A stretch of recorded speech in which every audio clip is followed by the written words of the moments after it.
So you're obviously known as a master of disaster in film. No offense, of course. What brought you to a project like this then? Well, I always also did like The Patriot. I did Anonymous. Just like to say that.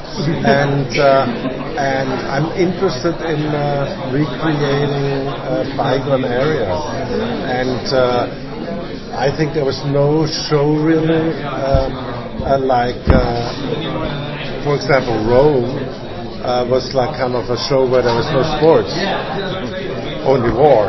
And I wanted to kind of do something which like encompasses everything.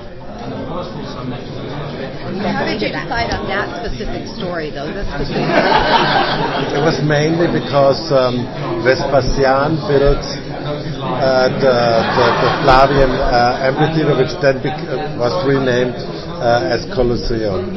And it was also on top of it, he was the first general which has he came from a family of mule breeders. And that tells you everything. And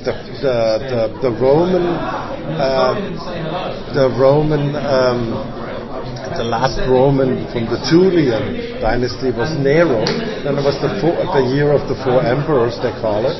And he was the last man standing. And he reigned for and he built, he did something very, very smart.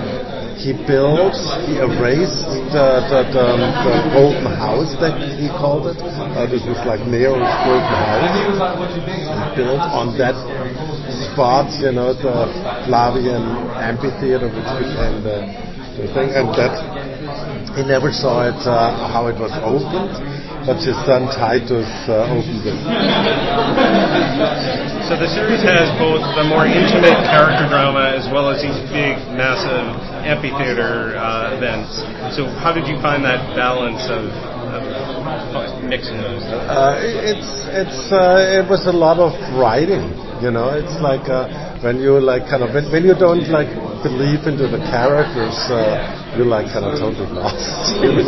So you have to give everyone a goal and stuff, and have them kind of fight for these moments and for these goals, and then naturally you need also the excitement of the big races and the big fights, and and then the opening of the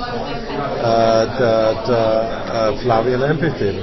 I'm going to ask you this question that most writers don't like to answer, because usually when writers are writing a show like that, there's a character that they see themselves in, or it kind of ends up being their favorite. So who is the voice? Do you hear their voice in your head? Who's the character that you identify with the most? Even if it's an evil one, that's okay too. What? It's like this. It's a super difficult question. I know. Because I like all my actors. So. But if I would say a person I'm really, really more see myself in is Kwame. Nice. Because he's this guy who you will say, oh, he's way too short, and but he's incredibly fast, and he has this person with him, is his mom, and they together figure this out. Do you think he's the character most fans latch on to? What? Is he the character you think most fans, most viewers will latch on to? I think they will like Scorpus a lot, who dies, I hope naturally that they love also Tenax and Kala as a pair, because they have a very interesting story. So, and the sons are great, Vespasian's sons, because they're both so different, The sets are massively impressive, obviously. So the work and money that's gone into that. How much was practical? How much was CGI? A lot was real, but we had to kind of naturally, use a lot of CGI. For example, whenever you see a wide shot of the Circus Maximus, for example, it's always CGI. But then we had relatively big set, which and we mainly used the set of the Last Man Her remake. Oh yeah. Yes, and but there was nothing there, and whatever was there was wrong. So I kind of said, okay, let's use only the grounds and build like a great, nearly kind of size-wise, like a set, for the Imperial platform and the thing owner, and then where you also could do some stuff with many people, but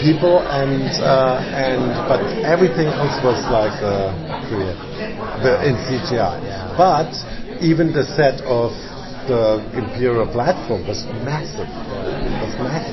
And then the only thing what we did, we built inside.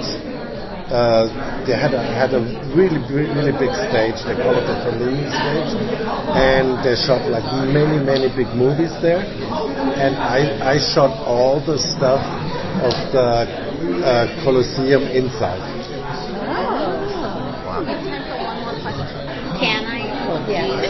I like. If you were a Roman god, which god would you be, or what would you be the god of? The god of? Yeah, what would you be the god of? Bacchus? That's what the actor said too. Yeah, but that's like. Thank you, guys. Thank you.